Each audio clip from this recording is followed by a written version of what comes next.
আসসালামু আলাইকুম প্রিয় শিক্ষার্থীবৃন্দ। এখন আমরা বোটানি দশম অধ্যায় যে গুরুত্বপূর্ণ ছক আছে সেগুলো দেখব। তো শুরু করা যাক। বিসমিল্লাহির রহমানির রহিম। তো প্রথমে আছে নিষেক ও দ্বিনিষেকের মধ্যে পার্থক্য। আমরা নিষেকের ক্ষেত্রে দেখতে পাই যে একই সময়ে একটি পুংগ্যামিট একটি স্ত্রী গ্যামিটের মধ্যে যে মিলন হয়, মানে একটি পুংগ্যামিট একটি শুক্রাণু একটি ডিম্বাণুর ভিতরে যে মিলন হয় সেটা হচ্ছে আমাদের নিষেক ঘটে। আর দ্বিনিষেকের ক্ষেত্রে কি বলছে, একই সময়ে একটি ডিম্বাণুর সাথে একটি পুংগ্যামিটের এবং সেকেন্ডারি নিউক্লিয়াসের সাথে অপর একটি পুংগ্যামিটের মিলনকে দ্বিনিষেক বলে। অর্থাৎ দুইজনের সাথে নিষেক ঘটবে একটা ডিম্বাণুর সাথে, অর্থাৎ দুইটা শুক্রাণু, এখানে শুক্রাণু দুইটা, এখানে এই একটা পুংগ্যামিট প্রথম পুংগ্যামিটটা কার সাথে, ডিম্বাণুর সাথে যেই মিলন ঘটবে এবং দ্বিতীয়টা হচ্ছে সেকেন্ডারি নিউক্লিয়াসের সাথে মিলন ঘটবে, তখন আমরা সেটাকে বলবো দ্বিনিষেক। তো সংজ্ঞা থেকে আসবে না, কোশ্চেন আসবে হলো ব্যতিক্রমধর্মী যেসব উদাহরণ অথবা বৈশিষ্ট্য আছে সেগুলো। আমরা জানি সকল পুষ্প, যেসব উদ্ভিদে পুষ্প বা ফুল উৎপন্ন হয় সেখানে নিষেক ঘটে। আর পুষ্পক আবৃতবীজী উদ্ভিদ, নগ্নবীজী উদ্ভিদেও কিন্তু পুষ্প হয়, তাই না? আমরা সাইকাসের পুষ্প দেখছি কিন্তু সেখানে ফল হয় না, গর্ভাশয় থাকে না তাই। কিন্তু এখানে পুষ্পক যেটা, কেবল দ্বিনিষেক ঘটে কোথায়? পুষ্পক আবৃতবীজী উদ্ভিদে দ্বিনিষেক ঘটে। একটি পুংগ্যামিটের প্রয়োজন হয়, এখানে আমরা দেখে আসছি। নিষেকের ফলে কেবল ভ্রূণ সৃষ্টি হয়, আর দ্বিনিষেকের ফলে ভ্রূণ ও শস্য তৈরি হয়। আমরা জানি যে যেসব আবৃতবীজীতে কি হয়, শস্য তৈরি হয়। ডিম্বাণুর সাথে শুক্রাণুর গঠনে, যখন ডিম্বাণুর সাথে শুক্রাণুর গঠন হয়, আমি এখানে একটু একটা নতুন পেজ নিয়ে দেখাই। দ্বিনিষেক ক্ষেত্রে হয় কি, একটা ডিম্বাণু এখানে বাংলায় লিখি তাতে সুবিধা হবে। একটা ডিম্বাণু, এই ডিম্বাণুর সাথে একটা গ্যামিটের মিলন ঘটলো, গ্যামিট। তো মিলন ঘটার ফলে কি হবে, এখান থেকে তৈরি হবে হচ্ছে ভ্রূণ। আবার আরেকটা পুংগ্যামিট রয়ে গেছে, সেই কার সাথে মিলিত হবে, সেকেন্ডারি নিউক্লিয়াস।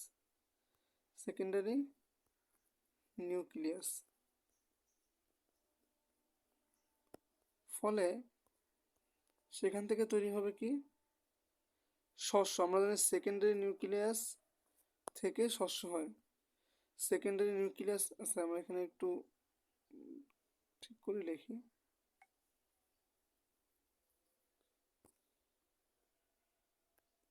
কাহিনী কি, সেকেন্ডারি নিউক্লিয়াস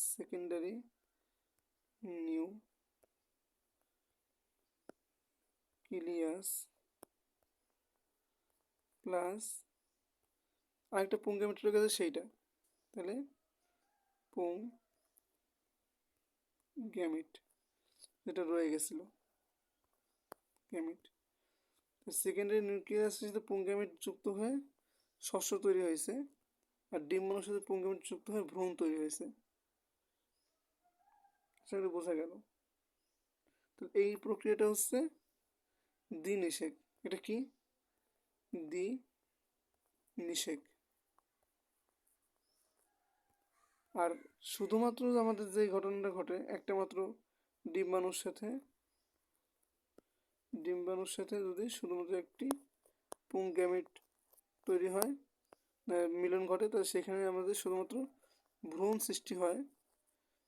এই যে প্রক্রিয়াটা, এইটাকে আমরা বলতে চাচ্ছি শুধুমাত্র নিষেক, দ্বিনিষেক না, কিন্তু শুধু অনলি নিষেক। এটা আসলে বোঝা গেছে।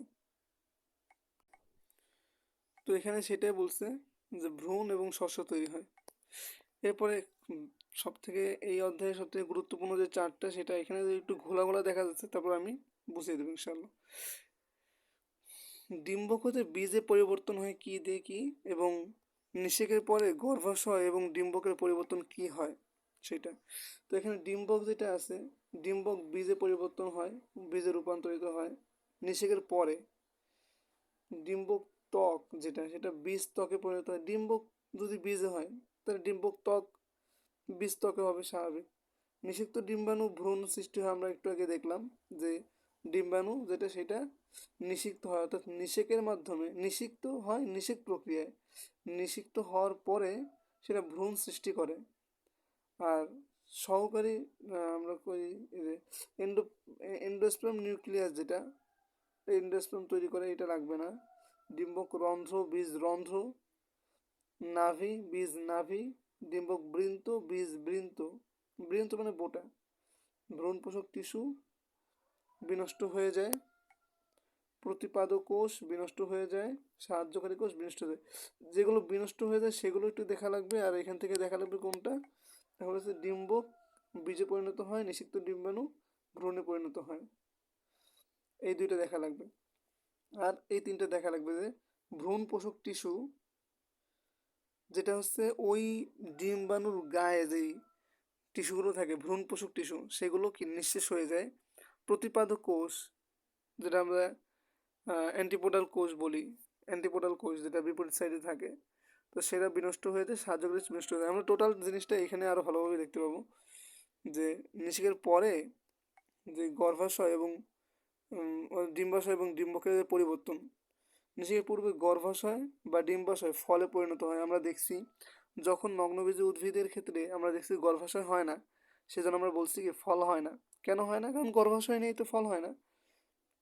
গর্ভাশয় ফলে পরিণত হয়। গর্ভাশয় ত্বক ফল ত্বক, কারণ গর্ভাশয় যদি ফল হয় তাহলে গর্ভাশয়ে যে ত্বক থাকবে বা ডিম্বাশয়ে যে ত্বক থাকবে সেটা ফল ত্বকে পরিণত হবে। ডিম্বক আমরা এখান থেকে দেখে আসছি, ডিম্বক কিসে হয়? বীজে পরিণত হয়। ডিম্বক বহিত্বক, ডিমের ডিম্বকের দুইটা ত্বক থাকে, একটা বহিত্বক একটা এন্ডোত্বক বা অন্তত্বক, একটা হচ্ছে এক্সাইন একটা ইনটাইন। এই দুটা খুবই খুবই খুবই গুরুত্বপূর্ণ যে এক্সাইন হয় হচ্ছে টেস্টা, এক্সাইন টেস্টে পরিণত হয়, ইনটাইন তৈরি হয় হচ্ছে টেম্পেনাম, এখানে টেম্পনেন, যাই হোক এখানে হচ্ছে টেম্পনেন। আমরা হাসান স্যারের বই থেকে ভালোভাবে পড়ে আসি। ওয়েট, এই শখটা হাসান স্যারের বই থেকে আমরা ভালোভাবে পড়বো। নিষেকের আগে এবং নিষেকের পরে কি হয়। গর্ভাশয় যেটা সেটা ফলে পরিণত হয়, গর্ভাশয় প্রাচীর বা গর্ভাশয় ত্বক যেটা ফল ত্বকে পরিণত হয়। ডিম্বক এটাকে ম্যাটে আসছে, বীজে পরিণত হয় ডিম্বক। যে ডিম্বের বহিত্বক এক্সাইন যেটা সেটা টেস্টে পরিণত হয়। আর এখানে টেগমেন, আমরা এখানে বানান ভুল দেখতেছিলাম, তাহলে টেগমেন যেটা ইনটাইন যেটা সেটা টেগমেনে পরিণত হয়। তো এই চারটে লাগবে, পাঁচটা আর কি। আর ডিম্বাণু তো ভ্রূণে পরিণত হয়, আমরা দেখছি যে ডিম্বাণু পরিণত হয় ভ্রূণে, এগ পরিণত হয় ভ্রূণে। এরপরে এরপরে আছে হলো সেকেন্ডারি নিউক্লিয়াস, এটা শস্যে পরিণত হয়। হাইলাম বা ডিম্বক নাভি বীজ নাভিতে পরিণত হয়, হাইলাম বা ডিম্বক নাভি। এখানে বাংলায় আসে, এখানে ইংলিশে আসে যে ডিম্বক নাভি কিসে পরিণত হয়? হাইলামে পরিণত হয়। ঠিক আছে, ম্যাটে এখান থেকে দুইটা কোশ্চেন আসছে একই বছরে, তো কতটা গুরুত্বপূর্ণ যে 18-19 আসছে, আবার এখানেও সেম 18-19 আসছে। কেরাজা নষ্ট হয়ে যায়, কেরাজা বা ডিম্বক মূল নষ্ট হয়ে যায়। ফিউনিকুলাস বা ডিম্বক নারী যেটা থাকে সেটা বীজের বোটা পরিণত হয়।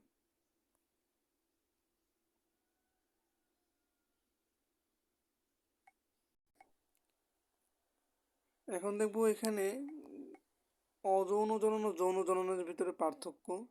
অযৌন জনন যেটা সেটা জননাঙ্গের বিকাশ ঘটে না, গ্যামেট সৃষ্টি হয় না। কারণ যৌন জননের ক্ষেত্রে আমাদের গ্যামেট সৃষ্টি হয়। মাইটোসিস কোষ বিভাজনের মাধ্যমে সংগঠিত হয় অযৌন জনন, কিন্তু মায়োসিস লাগবে এখানে, মাইটোসিসও হয় মায়োসিসও হয়।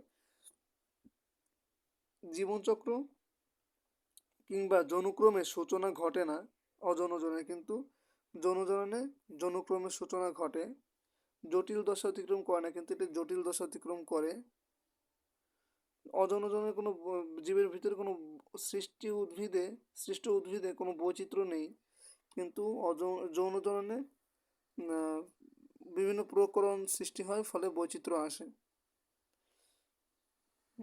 উদ্ভিদ দ্রুত ফল সৃষ্টি হয়, এখানে বিলম্বে সৃষ্টি হয়। আর নিম্ন শ্রেণী, এটা সব থেকে বেশি মনে রাখা লাগবে, নিম্ন শ্রেণী উদ্ভিদে অযৌন জনন ঘটে, উচ্চ শ্রেণী উদ্ভিদে যৌন জনন ঘটে। আর যৌন জননের ফলে অল্প সংখ্যক উদ্ভিদ সৃষ্টি হয়, এখানে বহু সংখ্যক উদ্ভিদ সৃষ্টি হয়। তো এটা ইম্পর্টেন্ট ছিল না, জাস্ট একবার দেখার জন্য দেখা। এবার আমরা 11 নম্বর অধ্যায়ে যাব। 11 নম্বর অধ্যায়ে আমাদের যে সকল রেস্ট্রিকশন এনজাইম আছে, তারপরে যে সকল রিভার্স ট্রান্সক্রিপ্টেজ এনজাইম আছে, কার কি কাজ আমরা সেটা, অবশ্যই এটা খুবই গুরুত্বপূর্ণ। রেস্ট্রিকশন এনজাইম আমরা জানি কাটে, কি কাটে, এটা হলো ডিএনএর কাঙ্ক্ষিত অংশ কর্তন করা হয়। ডিএনএর কাঙ্ক্ষিত অংশ কর্তন করা হয় কি দ্বারা? রেস্ট্রিকশন এনজাইম দ্বারা। ডিএনএর অণুর নির্দিষ্ট ক্ষারক অনুক্রম কাজ করে, লাগবে না, মনে রাখতে হবে যে কী করে এখানে। ডিএনএ কর্তন করা হয়। Reverse transcriptase enzyme reverse transcription করে আরএনএ থেকে ডিএনএ উৎপন্ন হয়। আরএনএর পরিপূরক ডিএনএ অনুক্রম সৃষ্টি করে। ডিএনএ পলিমারেজ এনজাইমের কাজ আমরা দেখছি 1 নম্বর অধ্যায়ে, যে এটা ডিএনএর প্রধান, যে ডিএনএ তৈরি করে। এখানে এটা কি, ডিএনএ পলিমারেজ কোথায় কাজ করে? রেপ্লিকেশনে কাজ করে, তাই না? ডিএনএ থেকে ডিএনএ তৈরি করে, রেপ্লিকেশনে ডিএনএ থেকে ডিএনএ তৈরি করে, ডিএনএ থেকে ডিএনএ তৈরি করে। এরপরে নিউক্লিয়াস এনজাইম যেটা, সেটা কি করে? নিউক্লিয়াস এনজাইম ডিএনএর অসমান প্রত্যেক প্রান্তকে কেটে সমান করে। ডিএনএর যে অসমান প্রান্ত থাকে, নিউক্লিয়াস এনজাইম কেটে কেটে সমান করে। তাহলে ডিএনএর অসমান প্রান্তকে কেটে কেটে সমান করে কে? Nuclease enzyme. Terminal transferase enzyme যেটা আছে, টার্মিনাল ট্রান্সফারেজ এনজাইম ডিএনএর স্টিকি প্রান্ত তৈরি করে। আর লাইগেজ এনজাইমের কাজ আমরা সব জায়গায় দেখবো, যে লাইগেজ মানে হচ্ছে লাগিয়ে দেয়, রিকম্বিনেন্ট ডিএনএ তৈরি করে। এটি ডিএনএর কাটা অংশকে প্লাজমিডের কাটা অংশের সাথে জোড়া লাগায়। তাহলে আমরা মনে করবো যে লাইগেজ লাগিয়ে দেয়। লাইগেজ কী করে? লাগিয়ে দেয়। কার সাথে? ডিএনএ যে কাটা অংশ, এটাকে তো প্লাজমিডের কাটা অংশের সাথে লাগাতে হবে, তাহলেই তো নতুন প্রকরণ সৃষ্টির জন্য আমরা প্লাজমিডটা আমরা ব্যবহার করি কেন? বাহক ভেক্টর হিসেবে ব্যবহার করি। তো সেই ক্ষেত্রে প্লাজমিডের কাটা অংশের সাথে আমরা জোড়া লাগাবো, রিকম্বিনেন্ট ডিএনএ তৈরি করবে। এই বায়োলজিক্যাল ছুরি বলা হয়, রিকম্বিনেন্ট ডিএনএকে বায়োলজিক্যাল ছুরি বলা হয়। এখানে বলছে যে জৈবিক ছুরি বা বায়োলজিক্যাল ছুরি বা কাঁচি বলা হয়। রিকম্বিনেন্ট ডিএনএ তৈরিতে ব্যাপক ব্যবহৃত রেস্ট্রিকশন এনজাইমের একটা তালিকা দেওয়া আছে নিচে। এইটা আমাদের হাসান স্যারের বইতেও সুন্দরভাবে দেওয়া আছে, কিন্তু এখান থেকে মনে রাখতে হবে।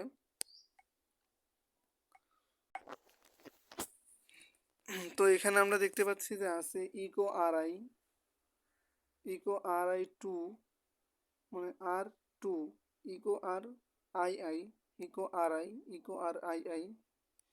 আর ইকো মানে হচ্ছে ইকোলাই ব্যাকটেরিয়া, ঠিক আছে? ইকোলাই, ইকোলাই বা ইসারশিয়া কোলাই, ঠিক আছে? আর এখানে দেখা যাচ্ছে, আমরা আগে এটা পড়ি, বাম হাই, তাহলে ব্যাসিলাস, এই ব্যাসিলাসের বি, আর অ্যামাইলো লিকুইফেসিয়েন্স, এই জন্য অ্যামাইলোর এম, বাম। হেমিওফিলাস ইনফ্লুয়েঞ্জা এইচ ইন, ঠিক আছে? হিন্ড 2, হিন্ড 3ও আছে, কিন্তু আমাদের এখানে নাই, যেটা সেটা আমরা পড়তেছি না। SPA1, হেমোফিলাস প্যারা ইনফ্লুয়েঞ্জা। তো আমার এখানে কিন্তু কিছু জিনিস আছে, স্টিকি এবং ব্লান্ট। আমি একটু বলি স্টিকি কি। স্টিকি হলো যার প্রান্তে অসমান অংশ থাকে, সে হচ্ছে স্টিকি। আর যার প্রান্তে অসমান অংশ থাকে না, সে হচ্ছে ব্লান্ট। ব্লান্ট কম ব্যবহৃত হয়, স্টিকি বেশি ব্যবহৃত হয়। একটু জানলেই হবে। তাহলে আমরা এখান থেকে কি দেখলাম, যে ইকো আর আই যেটা, না, এনজাইমের নামগুলো মনে রাখা যাবে। ইকো আর আই মানে ইকো আর 2, ইকো আর 1, ইকো আর 2। এরপর হচ্ছে বাম হাই, হিন্ড 2, HPA 1। আচ্ছা, এরপরে টিস্যু কালচার ও রিকম্বিনেন্ট ডিএনএ টেকনোলজির মধ্যে পার্থক্য কী? টিস্যু কালচার যেটা আছে, টিস্যু কালচারে মূল জীব হতে আলাদা কোনো একটি কৃত্রিম মাধ্যমে টিস্যু বা কোষের বৃদ্ধি ঘটানো হয়। আর রিকম্বিনেন্ট ডিএনএ টেকনোলজি, এটা হলো নতুন কাঙ্ক্ষিত পণ্য উৎপাদনে দুটি ভিন্ন ধরনের ডিএনএ অণুকে যুক্ত করে পোষক দেহে বৃদ্ধি করানো হয়। আর এটা কোনো পোষক দেহে না, এটা হচ্ছে ভিন্ন একটা পরিবেশে কৃত্রিম মাধ্যমে বা টিস্যু বা কোষের বৃদ্ধি ঘটানো হয়। আলাদা একটা মাধ্যমে টিস্যু কালচার করা হয়, একটা এনভায়রনমেন্ট লাগে, একটা নির্দিষ্ট তাপমাত্রা লাগে। কিন্তু রিকম্বিনেন্ট ডিএনএর ক্ষেত্রে আলাদা একটা পোষক দেহে, যেমন আমরা দেখছি যে প্লাজমিডের দেহে আমাদের রিকম্বিনেন্ট ডিএনএর জন্য যেই কাটা অংশ দিয়ে দেয়, সেখান থেকে নতুন আমরা ব্যাকটেরিয়া তৈরি করতে পারি। তো এখানে মাইক্রো প্রোপাগেশন নামে পরিচিত, আর এটা জেনেটিক ইঞ্জিনিয়ারিং নামে পরিচিত। যেটাই জেনেটিক ইঞ্জিনিয়ারিং সেটাই রিকম্বিনেন্ট ডিএনএ, যেটাই জেনেটিক ইঞ্জিনিয়ারিং সেটাই রিকম্বিনেন্ট ডিএনএ, যেটাই মাইক্রো প্রোপাগেশন সেটাই টিস্যু কালচার। এরপরে ভাইরাস ও রোগমুক্ত জীব উৎপাদনে এটি কৃষিতে ব্যাপকভাবে ব্যবহৃত হয়। তাহলে আমরা মনে রাখবো যে ভাইরাস ও রোগমুক্ত জীব তৈরিতে আমরা কি প্রক্রিয়া ব্যবহার করি? Tissue culture. আমরা কোন প্রক্রিয়া ব্যবহার করি ভাইরাস ও রোগমুক্ত জীব উৎপাদনের ক্ষেত্রে? Tissue culture. আর জেনেটিক্যালি পরিবর্তিত জীব উৎপাদনে পরিবর্তিত জীব বা জেনেটিক্যালি মডিফাইড আমরা বলি অর্গানিজম, যে GMO, GMO, genetically modified organism. এটা হচ্ছে আমাদের যে জেনেটিক ইঞ্জিনিয়ারিং, যাকে আমরা রিকম্বিনেন্ট ডিএনএ টেকনোলজি বলি, এটার মাধ্যমে হয়। তাহলে এটা হচ্ছে জটিল প্রক্রিয়া, আর এটা হচ্ছে কম জটিল প্রক্রিয়া। প্লাজমিড ব্যবহৃত হয় না এখানে, প্লাজমিড বাহক পোষক হিসেবে ব্যবহৃত হয়। আমি বাহক বলছি, দুঃখিত, পোষক হিসেবে ব্যবহৃত হয় এখানে। জিন ম্যানিপুলেশনের মাধ্যমে জীবদেহে কোনো জিনোটাইপ পরিবর্তন হয় না। এখানে জেনেটিক ইঞ্জিনিয়ারিং কোনো কথাবার্তা নাই, কিন্তু এখানে জিন ম্যানিপুলেশনের মাধ্যমে জিন ঢুকায় দেয়, এর মাধ্যমে জীবদেহের আবশ্যিক জিনোটাইপিক পরিবর্তন ঘটে। অপত্য প্যারেন্ট উদ্ভিদের অণুর বৈশিষ্ট্য থাকে, কারণ কি এখানে তো আমাদের আলাদা একটা পরিবেশ নেওয়া হয়েছে, কিন্তু এখানে তো আর অন্য কোনো কাটা অংশ যুক্ত করা হয় নাই। জাস্ট ওই ক্যারাসটা নিয়ে আমরা অন্য একটা পরিবেশে ওইটাকে মাইক্রো প্রোপাগেশন করছি। কিন্তু অপত্য প্যারেন্ট উদ্ভিদের ভিন্নরূপ বৈশিষ্ট্য থাকে, কারণ এখানে ভিন্ন পোষক দেহে এটাকে দেওয়া হয়। আমরা এর মাধ্যমে দেখি যে বিভিন্ন রকম যেই ট্রান্সজেনিক উদ্ভিদ, সেগুলো এর মাধ্যমে হয়, এই যে জেনেটিক ইঞ্জিনিয়ারিংয়ের মাধ্যমে। এই ট্রান্সজেনিক উদ্ভিদ বা ট্রান্সজেনিক প্রাণীর সাথে ক্লোন প্রাণীর পার্থক্য কী? ট্রান্সজেনিক প্রাণী হলো এমন প্রাণী যাদের জিনোমে ইচ্ছাকৃতভাবে একটি বাইরের জিন ঢোকানো হয়েছে, ট্রান্সজেনিক প্রাণী। আর ক্লোন প্রাণী, যারা ক্লোনিং প্রক্রিয়ায় সৃষ্ট প্রাণী, যেগুলো জেনেটিক্যালি হুবহু কাঙ্ক্ষিত প্রাণীর মতো, মানে হুবহু একটা প্রাণী থেকে যেটা নেওয়া হয়েছে সেই সেম প্রাণীর মতো, ক্লোনড। কিন্তু ট্রান্সজেনিক যেটা, সেখানে জিনোম পরিবর্তন আছে, বাইরে থেকে একটা জিন ঢোকানো হয়েছে। এই প্রাণীতে বিশেষ বৈশিষ্ট্যের সমন্বয় ঘটে, কারণ এখানে নতুন জিনোমের সমন্বয় ঘটছে, তাই। আর এখানে বিশেষ বৈশিষ্ট্যের সমন্বয় ঘটে না, জিনোমিক পার্থক্য সৃষ্টি হয়। একই কথা, জিনোম ঢোকানো হয়েছে তাই এখানে জিনোমিক পার্থক্য সৃষ্টি হয় না। এখানে জিনোমের পার্থক্য হয়েছে বলে মিউটেশন হয়, এখানে মিউটেশন হয় না। এখানে যেহেতু নতুন বৈশিষ্ট্য আসছে, সেজন্য বাহ্যিক বৈসাদৃশ্য দেখা দেবে, আর এখানে ওই ক্লোন প্রাণীর মতোই সেম বৈশিষ্ট্য থাকবে, বৈসাদৃশ্য থাকবে না। শুক্রাণু, ডিম্বাণু, জাইগোট ব্যবহৃত হয়, এখানে শুধুমাত্র ডিম্বাণুর আবরণ ব্যবহৃত হয়। তো মনে রাখতে হবে এইটা, যে এখানে কি হয়, এখানে শুধুমাত্র ডিম্বাণুর আবরণ ব্যবহৃত হয়, এখানে শুক্রাণু, ডিম্বাণু এবং জাইগোট ব্যবহৃত হয়। কোন ক্ষেত্রে? শুক্রাণু, ডিম্বাণু এবং জাইগোট ব্যবহৃত হয় কোন ক্ষেত্রে? এটা হলো ট্রান্সজেনিক প্রাণী। আর ডিম্বাণু যেটা, শুধুমাত্র ডিম্বাণুর আবরণ ব্যবহৃত হয় কোথায়? যেটা আমরা ক্লোন প্রাণী, ঠিক আছে, ক্লোন প্রাণী। এখানে এরপর আমরা যাব 12 অধ্যায়ে, যেখানে আমাদের বোঝার জিনিসপত্র কম, মুখস্থ করার জিনিসপত্র বেশি। তো 12 নম্বর অধ্যায়ে যেটা জীবের যেই বাসস্থান এইসব নিয়ে আলোচনা করেছে, ইকোলজিক্যাল যে চ্যাপ্টারটা আছে সেটা।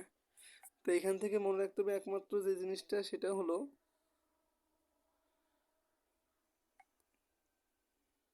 স্তন্যপায়ী ম্যামালিয়া 5416। এই, আর কিছু লাগবে না এখান থেকে, এখানে সংখ্যাভিত্তিক এগুলো আসে না। আমাদের এই জীব ভর, এই যে পিরামিডটা আছে, এখান থেকে গত বছর প্রশ্ন আসছে। বিভিন্ন ধরনের পিরামিডের পার্থক্য, আমাদের এই পার্থক্যর শখটা অবশ্যই লাগবে। তো আমরা পার্থক্য শখটা খুব, এটা হচ্ছে 5 স্টার ইম্পর্টেন্ট, 5 স্টার, 7 স্টার বললেও ভুল হয় না, 7 স্টার ইম্পর্টেন্ট।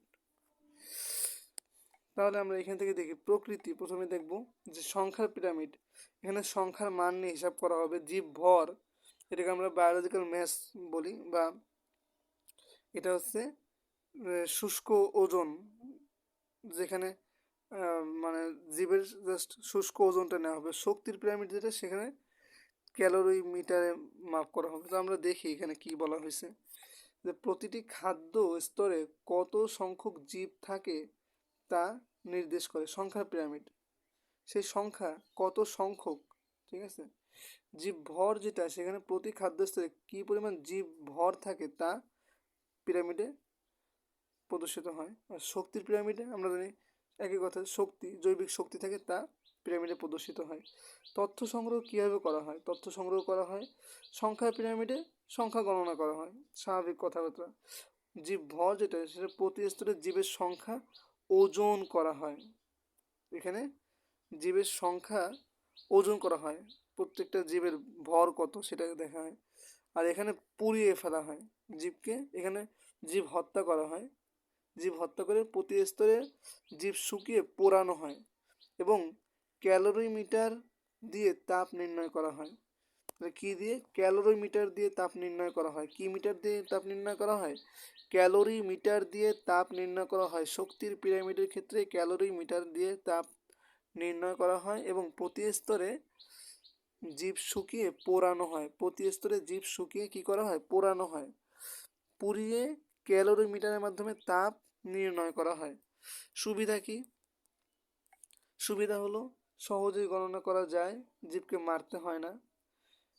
আর জীব ভরের ক্ষেত্রে যেই পিরামিডটা হয়, এই পিরামিডটা শীর্ষের দিকে ক্রমে আকার সরু থাকে, মানে এরকম একটা পিরামিড হয়, শীর্ষের দিকে সরু থাকে, নিচে ভারী বেশি থাকে। মানে প্রথম স্তরের দিকে যেই সব প্রাণী থাকে তাদের ভর বেশি, উচ্চ স্তরের খাদক যারা তাদের ভর কম, মানে তারা হচ্ছে সংখ্যায় কম থাকে এরকম। তাহলে শীর্ষের দিকে ক্রমের আকার সরু থাকে, এটা একটু মনে রাখা বোঝে।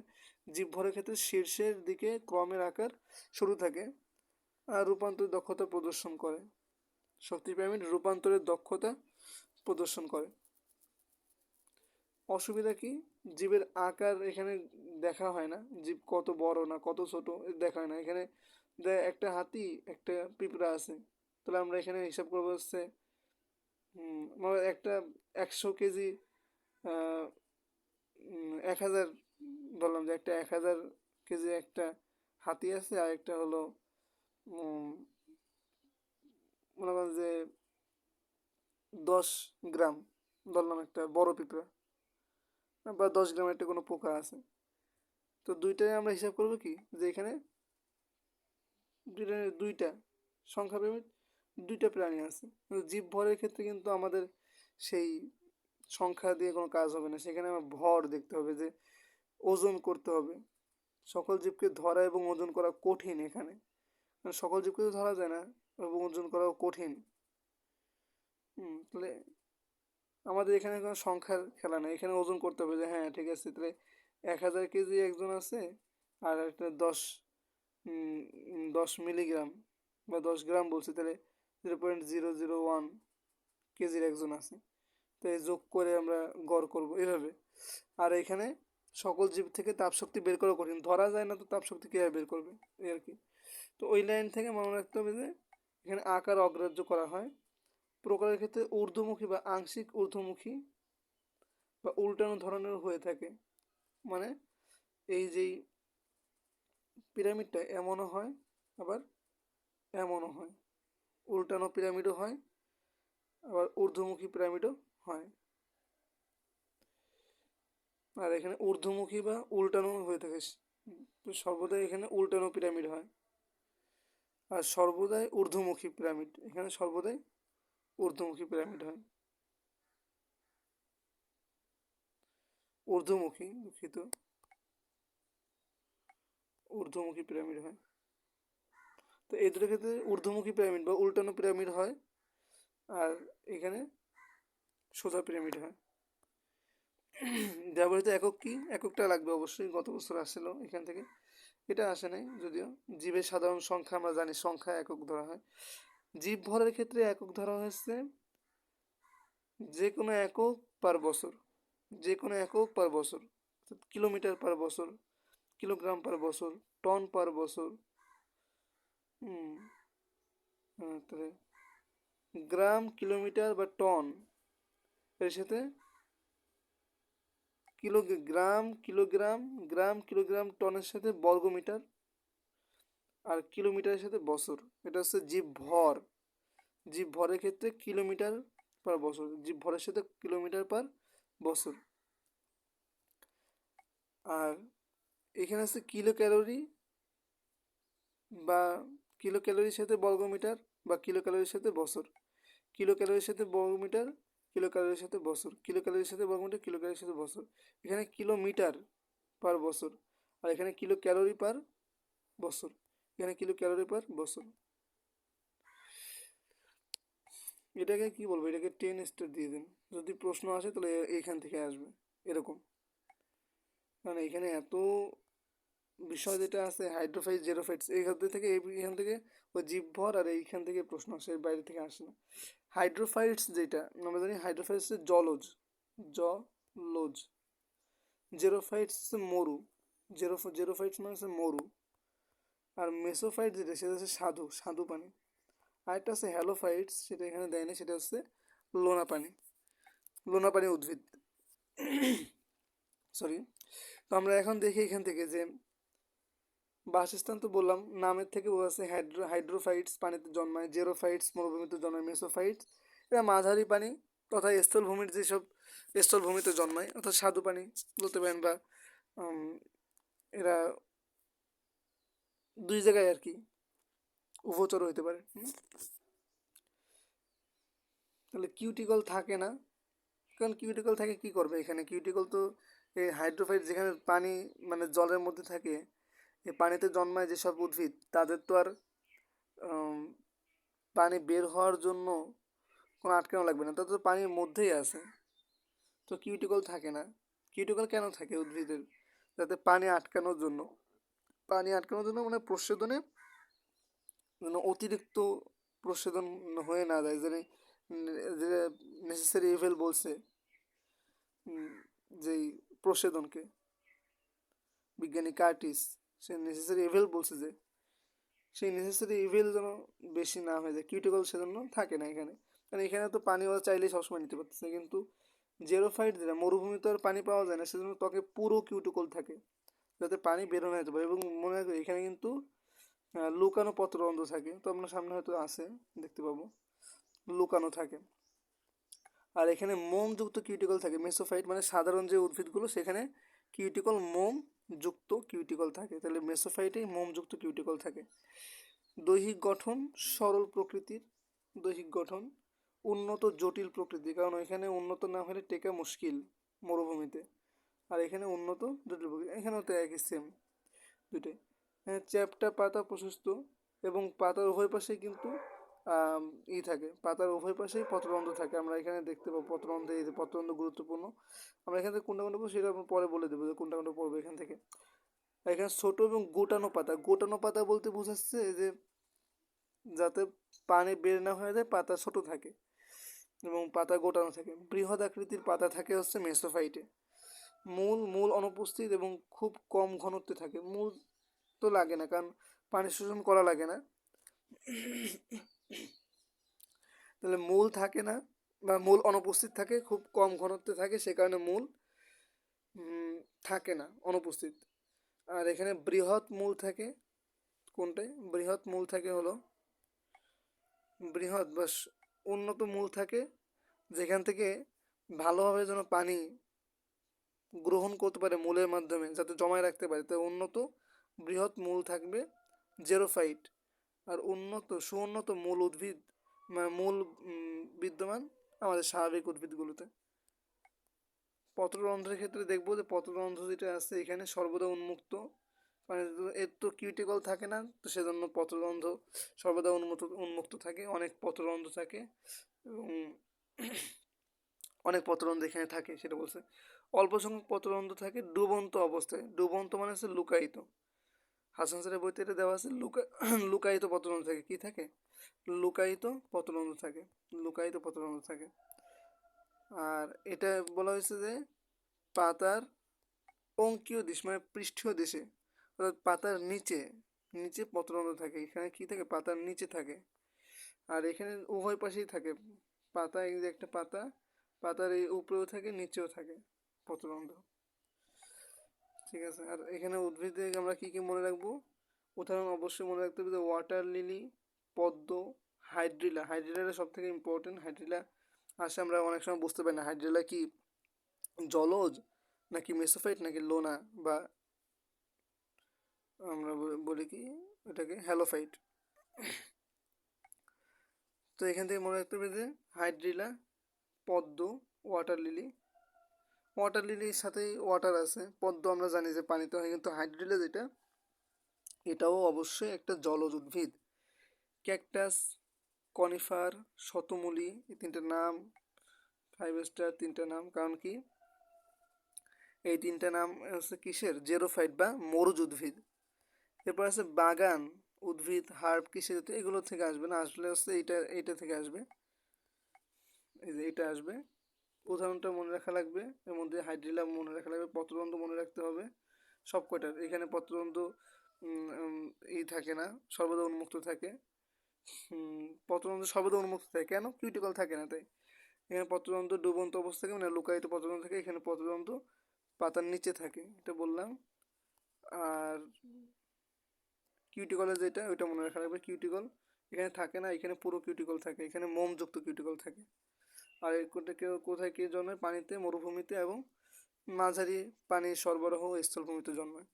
আর আরেকটা যেটা বলছিলাম বৃহৎ আকৃতির পাতা থাকে কোথায়, মেসোফাইটে। আরেকটা যেটা বলছিলাম সেটা হলো হ্যালোফাইট, যেখানে আমরা এখান থেকে একটা উদাহরণই বেশি পড়তে হয় যে জরায়ুজ অঙ্কুরোদ্গম ঘটে, জরায়ুজ জরায়ুজ অঙ্কুরোদ্গম ঘটে, বইতে আছে অঙ্কুরোদ্গম, অঙ্কুরোদ্গম ঘটে।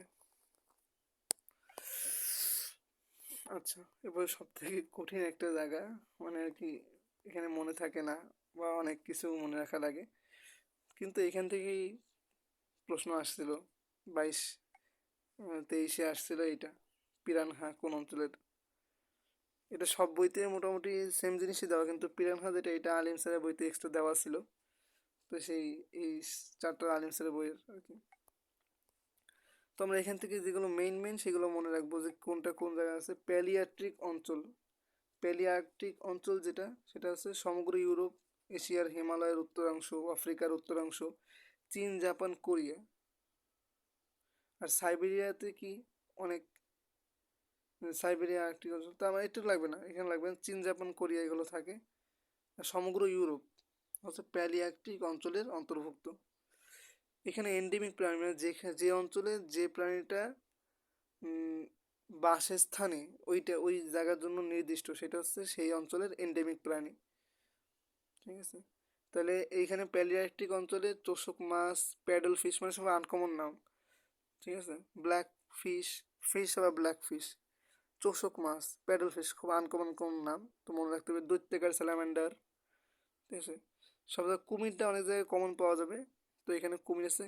আমরা স্বাভাবিক চড়ুই দেখছি, কিন্তু হেজের চড়ুই কি দেখছি, সেই হেজের চড়ুই আবার এখানে আছে। প্যালিয়ার্কটিক অঞ্চলে সব হচ্ছে মানে উল্টা পাল্টা, পাল্টা প্যালি পাল্টা, উল্টা পাল্টা, উল্টা পাল্টা নাম সব। ঠিক আছে, উল্টা পাল্টা, এই পাল্টার প্যালি দিয়ে মনে রাখবেন, মানে যেমনি মনে রাখে নাকি। আমি আসলে বারবার পড়ি, মনে থাকলে এই। আচ্ছা, এরপরে হচ্ছে নিআর্কটিক অঞ্চল, যেটা হচ্ছে নি, নিতে আছে নর্থ, তাই না, নিতে আছে নর্থ, এই যে নর্থ, উত্তর আমেরিকা, উত্তরের মেক্সিকো, গ্রিনল্যান্ড, খুবই গুরুত্বপূর্ণ গ্রিনল্যান্ড। তো নিআর্কটিকে আছে গ্রিনল্যান্ড এবং উত্তর, সবই এখানে উত্তর। শুরুতে উত্তর থাকবে এরকম, উত্তর আমেরিকা, উত্তর আমেরিকা, উত্তর মেক্সিকো, আবার উত্তর সাইবেরিয়া দেখায় দেন না। তবে এইগুলো থেকে ইম্পর্টেন্ট হচ্ছে এইখানে কি কি থাকে। হ্যাঁ, এই এন্ডেমিক প্রাণীগুলো ইম্পর্টেন্ট, যে প্যালিয়ার্কটিক অঞ্চলে এন্ডেমিক প্রাণী কোনটি, বা নিআর্কটিক অঞ্চলে এন্ডেমিক ফনা কোনটি। তারপরে এই যেটা যে নিওট্রপিক্যাল, এটা তো অনেকবার আসছে, বললাম না যে পিরানহা এখানে আছে। যেটা হচ্ছে আমরা পিরানহা দেখি কোথায়, দক্ষিণ আমেরিকা। দক্ষিণ আমেরিকা সেটা কোথায়, দক্ষিণ আমেরিকা আমরা দেখি না যে পিরানহা যেসব ব্রাজিল বা অ্যামাজনে এইসব জায়গায় আমরা দেখছি পিরানহা, বিভিন্ন মুভিতে পিরানহা ওইসব জায়গায় দেখা যায়। জায়ান্ট টার্টারিস দেখা যায়। তো আমরা এখন দেখি নিআর্কটিক, এখানে নর্থ দিয়ে মনে রাখবো, নর্থ, উত্তর। এখানে থাকে কি কি, বাইসন মনে রাখতে হবে। তারপরে হচ্ছে কালো ভাল্লুক,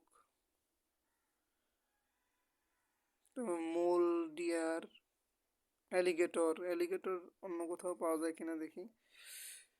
এসে নিআর্কটিক অঞ্চলের কথাবার্তা এখান থেকে মনে রাখতে হবে, যেগুলো বলতে আসছে এগুলো বলবে। নিওট্রপিক্যাল, নিওট্রপিক্যাল, এটা দক্ষিণ আমেরিকা। ঠিক আছে, দক্ষিণ America, neotropical, Copa America. Piranha, jaguar, penguin, hummingbird. তাহলে পিরানহা, জাগুয়ার, পেঙ্গুইন, হামিংবার্ড। কিন্তু আমাদের সব থেকে বেশি মনে রাখতে হবে একটা জায়গায়, সেটা কি জানেন, সেটা হলো বাংলাদেশ যেখানে অবস্থিত, ওরিয়েন্টাল। আমরা ইথিওপিয়ানটা একটু দেখি, সাহারা মরুভূমি সহ থেকে সমগ্র আফ্রিকা। ইথিওপিয়া যেহেতু আফ্রিকার ভিতরে, সে তো ইথিওপিয়া থাকবে কোথায়, সমগ্র আফ্রিকা থাকবে, দক্ষিণ আরব ও মাদাগাস্কার থাকবে এর মধ্যে। বেবুন এই অঞ্চলের এন্ডেমিক ফনা। ঠিক আছে, বেবুন হলো এই অঞ্চলের এন্ডেমিক ফনা। তো প্রথমে যেটা আছে সবকটা শুরুটা মনে রাখতে হবে, যে কারণ দেখে স্যার দেখলো ওই যে যেরকম স্যার আগে বা দেখে, হ্যাঁ পিরানহা কোন জায়গায়, স্যার জানেও না যে এটা আসলে হাসান স্যারের বইটা আছে নাকি নাই। সবাই তো হাসান স্যারের বই পড়ে বেশি, তো এই একটাই, সব তো আনকমন আসে না, তো এই আর কি।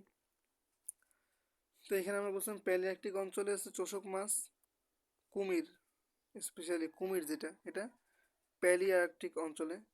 নিআর্কটিক অঞ্চলে বাইসন। ঠিক আছে, এরপরে নিওট্রপিক্যাল যেটা, সেটা বলছে piranha, jaguar, penguin, piranha penguin, প আছে, পিরানহা পেঙ্গুইন আর জাগুয়ার। অ্যানাকন্ডাও আছে এখানে, এখানে কিন্তু অ্যানাকন্ডা আছে স্পেশাল। ইথিওপিয়ান যেটা, সেখানে বেবুন, ইথিওপিয়ানরা বেবুন অনেক পোষে সম্ভবত, জানি না। ওরিয়েন্টাল অঞ্চল, এটা খুবই খুবই গুরুত্বপূর্ণ, ইম্পর্টেন্ট এটা। কারণ কি এখানে বাংলাদেশ আসে, এখানে পরীক্ষায় অনেকবার আসছে যে বাংলাদেশ কোন অঞ্চলে অন্তর্ভুক্ত, ওরিয়েন্টাল অঞ্চলে অন্তর্ভুক্ত। তো ওরিয়েন্টাল হচ্ছে বাংলাদেশ। এখানে চেগা, সবুজ বুলবুলি, উরক্কু, লেমুর, ঘড়িয়াল, ঠিক আছে, এগুলো হচ্ছে এখানের ওরিয়েন্টালের এন্ডেমিক ফনা। ফনা মানে হচ্ছে কিন্তু প্রাণী, বুঝছেন? ফনা অ্যান্ড ফ্লাওয়ার বলা হয় যেটা, সেটা হচ্ছে ফ্লাওয়ার মানে ফুল আর ফনা মানে হচ্ছে প্রাণী। এই অস্ট্রেলিয়ান যে অঞ্চল, অস্ট্রেলিয়ান অঞ্চলে আমরা জানি যে অস্ট্রেলিয়া নিউজিল্যান্ডটা এগুলো আছে, অস্ট্রেলিয়া উপমহাদেশ, এটার জন্য আলাদা কিছু মনে হয় যে আমরা এখান থেকে যে কিউই তো সবাই জানে, কিউই আমরা তো ক্রিকেট খেলা বলি না যে কিউইদের পরাস্ত করলো বাংলাদেশ, মানে নিউজিল্যান্ডকে যে বাংলাদেশ হারাই দেয়, সেক্ষেত্রে তাহলে নিউজিল্যান্ডের আমরা কিউই দিয়ে প্রকাশ করি। তবে ক্যাঙ্গারু হচ্ছে অস্ট্রেলিয়া। তবে লাংফিশ আছে, আর অপসাম। আরেকটা জিনিস আসে, খুবই খুবই আসে, সেটা হচ্ছে বার্ড অফ প্যারাডাইস। প্লাটিপাস তো আমরা প্রথম অধ্যায়ে পড়ছি, প্লাটিপাস অস্ট্রেলিয়ান অঞ্চলে পাওয়া যায়, সবাই জানে। প্লাটিপাস, ক্যাঙ্গারু এগুলো অস্ট্রেলিয়া অঞ্চলে পাওয়া যায়। প্লাটিপাস যেটা জুলজি প্রথম অধ্যায়ে আমরা পড়বো। আর বার্ড অফ প্যারাডাইস যেটা, এটা কিন্তু ভালোভাবে মনে রাখা লাগবে, এটা বার্ড অফ প্যারাডাইসটা অস্ট্রেলিয়ান অঞ্চলে, অস্ট্রেলিয়ান অঞ্চলে। আর কি বলছি? Kiwi, lungfish, kangaroo. আচ্ছা, এরপরে যেইটা খুবই গুরুত্বপূর্ণ আছে আমরা সামনে দেখব, তার আগে আমরা এটা দেখব অবশ্যই যে সুন্দরবনের 55% বনভূমি এবং 45% জলাভূমি। 55%, তার জলাভূমির পরিমাণ একটু কম, 10% কম, তাহলে 55% হচ্ছে বনভূমি, 45% জলাভূমি নিয়ে সুন্দরবন গঠিত। বাংলাদেশে পড়ছে হচ্ছে 66%, আর বাকি 34% ভারতে পড়ছে। সুন্দরবনকে ওয়ার্ল্ড হেরিটেজ সাইট হিসেবে তালিকাভুক্ত করে ইউনেস্কো 97 সালে, কিন্তু আমরা নিজেদের উপরে আস্থা আনতে আনতে আরও 2 বছর লেগে গেছে। তো সেক্ষেত্রে বাংলাদেশ বাংলাদেশ হচ্ছে ওয়ার্ল্ড হেরিটেজকে, বাংলাদেশ সুন্দরবনকে ওয়ার্ল্ড হেরিটেজ হিসেবে ঘোষণা করে 99 সালে, কিন্তু ইউনেস্কো করে 97 সালে, বাংলাদেশ করেছে 99 সালে। এরপরে কিছু নাম আছে, এগুলো আর কি লাগবে না, এগুলো লাগবে না, এইটা লাগবে। তার আগে আমরা আরেকটা জিনিস পড়ে আসবো, সেটা হলো এই যে এটা ইনসিটু এক্সিটু। আমরা এটা পড়ে আসি, তারপর ওইটা পড়বো। এটা এটা ভেরি ভেরি, এখানে দেখছে 10 স্টার, এটা যদি লাগে 10 স্টার দিব। ইনসিটু মানে হচ্ছে জীব যে অঞ্চলে বড় হয়, যে অঞ্চল তার পরিবেশের জন্য উপযুক্ত, অর্থাৎ বনাঞ্চল, যেখানে সে বড় হয়, যেখানে সে বেড়ে ওঠে, সে অঞ্চলটাই, সে অঞ্চলে যদি তাকে সংরক্ষণ করা হয়, সেটা ইনসিটু সংরক্ষণ, অর্থাৎ প্রাকৃতিক বাসস্থান। কিন্তু যদি ধরে নিয়ে আসা হয় উদ্ভিদকে বা জীবটাকে, যদি ধরে নিয়ে আসা হয় এনে কোনো খাঁচায় বন্দি করে, বা চিড়িয়াখানায় যেরকম একটা নির্দিষ্ট এরিয়ার মধ্যে তাকে আটকে রাখা হয়, তার যে ওই বন্য পরিবেশ তাকে দেওয়া হয় না, তো সেইটা হচ্ছে এক্স সিটু, মানে কৃত্রিম বাসস্থান সংরক্ষণ। তাহলে আমরা এখানে দেখব যে ইনসিটু ইনসিটু ইনসিটুর ক্ষেত্রে সকল পার্কই হলো ইনসিটু। আগে এটা মাথায় ঢুকাইতে হবে, সকল পার্কই হলো ইনসিটু, সকল পার্কই হলো ইনসিটু, ঠিক আছে। উদ্যান, যেটা জাতীয় উদ্যান, ন্যাশনাল পার্ক, তারপর ইকো পার্ক, সাফারি পার্ক, হুম, বন্যপ্রাণ অভয়ারণ্য, যেখানে প্রাণীরা উন্মুক্তভাবে ঘুরে বেড়ায়, গেম রিজার্ভ। এই সাফারি পার্কে কী করা হয়? সাফারি পার্কে মানুষজন হচ্ছে আটকা থাকে, বন্যপ্রাণী ঘুরে বেড়ায়, মানুষজন হচ্ছে বাসে করে প্রোটেকশনের সাথে তারা বিভিন্ন জায়গায় ঘুরে ঘুরে দেখে বন্যপ্রাণী, মানে বনের ভিতরে তারা ঘুরতে যায় এরকম। কিন্তু আমরা, আর চিড়িয়াখানার ভিতরে কী ঘটে? এখানে বন্যপ্রাণী আটকানো থেকে মানুষ ঘুরে বেড়ায়, তাই না? আর সাফারি পার্কে মানুষ আটকা থাকে, বন্যপ্রাণী ঘুরে বেড়ায়। পার্থক্য কিন্তু আছে, কারণ এটা হচ্ছে সাফারি পার্কটা হচ্ছে ওদের জন্য ইনসিটু, কারণ ওরা হচ্ছে ওই পরিবেশে বড় এবং ওই পরিবেশে অভ্যস্ত। কিন্তু চিড়িয়াখানা তো একটা কৃত্রিম বাসস্থান, তাই না? তাহলে আমরা খেয়াল রাখতে হবে এভাবে যে গেম রিজার্ভ যেটা সেটা হচ্ছে সেটাও ইনসিটু।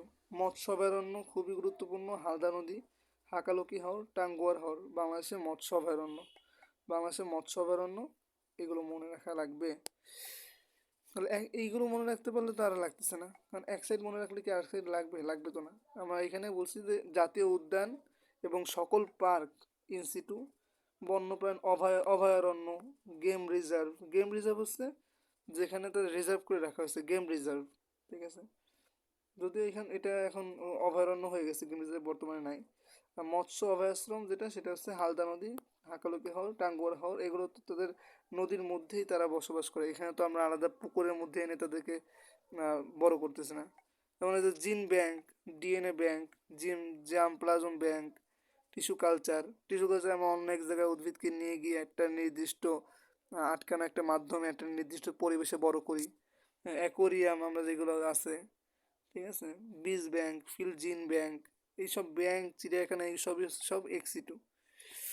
তাহলে আমরা এখন চলে যাবো ওই যে আগে যেটা বললাম যে সাফারি পার্কের চিড়িয়াখানার ভিতরে পার্থক্য কী, আমরা তখনই বুঝে ফেলাইছি যে সাফারি পার্ক হলো ইনসিটু, কারণ জীবের যে পরিবেশ লাগবে সেই পরিবেশ। আর চিড়িয়াখানা হচ্ছে এক্সি টু, যেখানে চিড়িয়াখানা হচ্ছে চিড়িয়াখানা হচ্ছে প্রাণী আটকা থাকে, মানুষ ঘুরে বেড়ায়। আর সাফারি পার্কে প্রাণী ঘুরে বেড়ায়, মানুষ আটকা থাকে, মানে এই আর কি। সাফারি পার্ক হলো এমন একটি এলাকা যেখানে বন্যপ্রাণী মুক্তভাবে অবাধে বিচরণ করে কিন্তু দর্শনার্থী সুরক্ষিত থাকে। আর চিড়িয়াখানায় জনসাধারণ প্রদর্শনের জন্য বন্যপ্রাণীদের খাঁচায় বড় ঘিরে আটকে রাখা হয়। এটা হচ্ছে এক্সি টু। হ্যাঁ,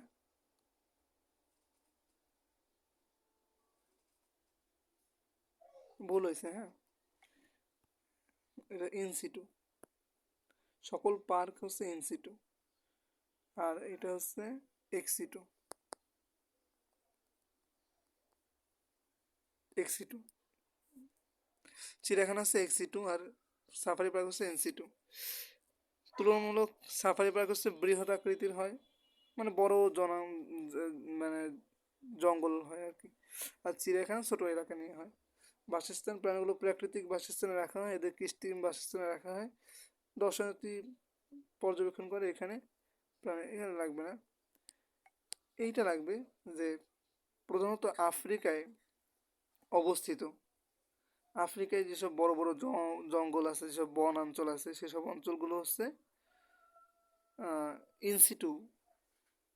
কিন্তু পৃথিবীর সব জায়গায় হচ্ছে ছোট বড় আমাদের কি চিড়িয়াখানা থাকে, তো সব জায়গায় হচ্ছে আমরা চিড়িয়াখানা থাকে, সেটা পৃথিবীর সর্বত্র অবস্থিত, এটা বলছে। বিলুপ্ত সংকৃত মেরুদণ্ড প্রজাতি আছে, এখানে বলছে যে কি এখানে বলছে যে যেসব উদ্ভিদ আর কি বিলুপ্তির হাতে, এইগুলো লাগবে না। এখান থেকে এই নামগুলো লাগবে, যে ঘড়িয়ালের বৈজ্ঞানিক নাম কি, যে গ্যাভিয়ালিস গাঙ্গেটিকাস। কেন এই গাঙ্গেটিকাস বলা হয়, কারণ হচ্ছে গঙ্গা নদীর তীরে এগুলো বেড়ে ওঠে, এখানে গ্যাঙ্গেটিকাস বলা হয়, ঠিক আছে? এগুলো হচ্ছে পদ্মা মানে গঙ্গা আর কি প্রাপ্তিস্থান। মিঠা পানির কুমির যেটা ক্রোকোডিল ডাইলাস প্যালাস্ট্রিস, হুম, এটা সুন্দরবনে পাওয়া যায়। আর অজগর যেটা পাইথন রেটিকুলেটস, এটা সিলেট চট্টগ্রামে পাওয়া যায়।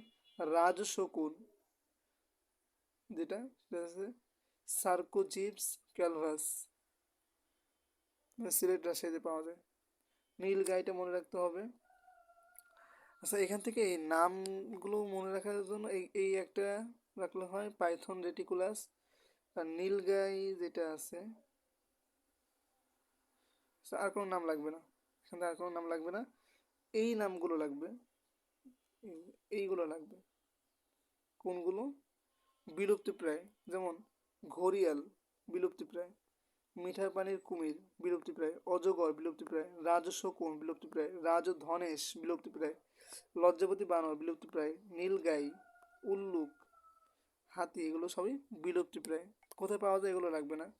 শুশুক যেটা, সেটাও কিন্তু বর্তমানে বিলুপ্তিপ্রায়, ঠিক আছে? এটাও কিন্তু প্লাটানিস্টা গাঙ্গেটিকা, পদ্ম ব্রহ্মপুত্র পাওয়া যায়। আমরা ইনসিটু এক্সিটু পড়লাম। এই এই যে পার্থক্য এখানে সুন্দরভাবে দেওয়া আছে, আমরা জাস্ট এখানে এটা পড়বো, তাহলে আমার অধ্যায় শেষ হয়ে যাবে। ইনসিটু সংরক্ষণ যেটা আমরা বলছি, জীবের স্বস্থানে সংরক্ষণ পদ্ধতি ইনসিটু। এক্সিটু সংরক্ষণ যেটা, সেখানে জীবের অন্য স্থানে সংরক্ষণ পদ্ধতি। জীবের এক্সিটু সংরক্ষণটা হচ্ছে অন্য স্থানে, ভিন্ন স্থানে জীবকে আটকায় রাখা হয়। ইনসিটু হচ্ছে স্বস্থানে। কোথায়? স্বস্থানে। এরপরে যেটা আছে, জীবের প্রাকৃতিক বাসস্থান ব্যবহার করা হয়, এখানে কৃত্রিম বাসস্থান ব্যবহার করা হয়। প্রাচুর্যময় জীব সংরক্ষণে এ পদ্ধতি ব্যবহৃত হয়। আর বিপন্ন জীব সংরক্ষণে, একটা জীব বিপন্ন প্রায়, সেক্ষেত্রে তারা নির্দিষ্ট পর্যবেক্ষণে রাখার জন্য তার যেই বনাঞ্চল বা জঙ্গল, সেখান থেকে ধরে নিয়ে এসে তাকে আলাদা একটা খাঁচায় আটকে রেখে সেখানে পর্যবেক্ষণে রাখা হয় এবং বংশ বৃদ্ধি করা হয়, চেষ্টা করা হয়। তো সে এসে জীব সংরক্ষণের জন্য এই পদ্ধতি ব্যবহৃত হয়। আর প্রাচুর্যময় জীব সংরক্ষণে মানে যেখানে জীব তার নিজের মতো বেড়ে উঠতে পারবে, সেটা হচ্ছে ইনসিটু। এরপরে বলা হয়েছে কি, প্রভাবকের কারণে প্রজাতির সংখ্যা দ্রুত হ্রাসের ক্ষেত্রে এই পদ্ধতি উপযুক্ত নয়। এখানে প্রভাবকের কারণে প্রজাতির দ্রুত হ্রাসের ক্ষেত্রে এই পদ্ধতি উপযুক্ত। তো এটা লাগবে না। এবার হচ্ছে বন্যপ্রাণী ও পশু সম্পদ সংরক্ষণের জন্য পদ্ধতি প্রয়োগ করা হয়। শস্য এবং ধান বন্যজাত সংরক্ষণের জন্য এক্সিটু প্রয়োগ করে। এটা যে শুধুমাত্র প্রাণীর ক্ষেত্রে এমন কিন্তু না, এটা কিন্তু উদ্ভিদের ক্ষেত্রেও, ঠিক আছে। শস্য এবং বন্যজাত সংরক্ষণের জন্য বিভিন্ন উদ্ভিদ যেগুলো বন্য, যেগুলো প্রায় বিলুপ্তি প্রায়, সেগুলোকে সংরক্ষণ করে রাখা হয়। যেমন সাইকাসের এখন মাত্র 5টা, আমাদের সাইকাসের 5টা যেই শ্রেণী, সেগুলো আমরা এখন বাংলাদেশে হয়, তাই না? অনেক গাছ আছে যেগুলো বাংলাদেশে বিলুপ্তি হয়ে গেছে। তারপর এখানে আমরা উদাহরণ পড়ছি যে জীবের বিবর্তন ও অভিযোজনের স্বাভাবিক চলমান প্রক্রিয়া থেকে আলাদা রাখে। আর এই বাসস্থানে থাকলে তো বিবর্তন ও অভিযোজন ঘটবেই, চলমান প্রক্রিয়া বজায় থাকে, ঠিক আছে। আর উদাহরণ আমরা জাতীয় উদ্যান, সকল পার্ক বলছি, বন্যপ্রাণ অভয়ারণ্য, গেম রিজার্ভ। আর এখানে আমরা এখানে যেগুলো পড়েছিলাম, উদ্ভিদ উদ্যান, এখানে কিন্তু জাতীয় উদ্যান উদ্ভিদ উদ্যানের পার্থক্য আছে। এক্সিটো হচ্ছে উদ্ভিদ উদ্যান, ঠিক আছে। বোটানিক্যাল গার্ডেন, জাতীয় উদ্যান যেটা, সেটা হচ্ছে ন্যাশনাল পার্ক। জাতীয় উদ্যান আছে ন্যাশনাল পার্ক, মনে রাখবেন ন্যাশনাল পার্ক, লাস্টে পার্ক আছে, তার মানে ইনস্টিটিউট হবে। আর উদ্ভিদ উদ্যান বোটানিক্যাল গার্ডেন, যেটা উদ্ভিদ উদ্যান botanical garden, botanical garden, botanical garden, botanical garden. তাহলে উদ্ভিদ উদ্যান যেটা, এটা আছে এক্সিটু। তো এই হচ্ছে আমাদের আলোচনা ছিল। আমরা বোটানি শেষ করলাম, আমরা জুলজি এর পরে শুরু করব। তো আজকে ভিডিও এই পর্যন্তই। সবাই ভালো থাকবেন। আসসালামু আলাইকুম রহমতুল্লাহ।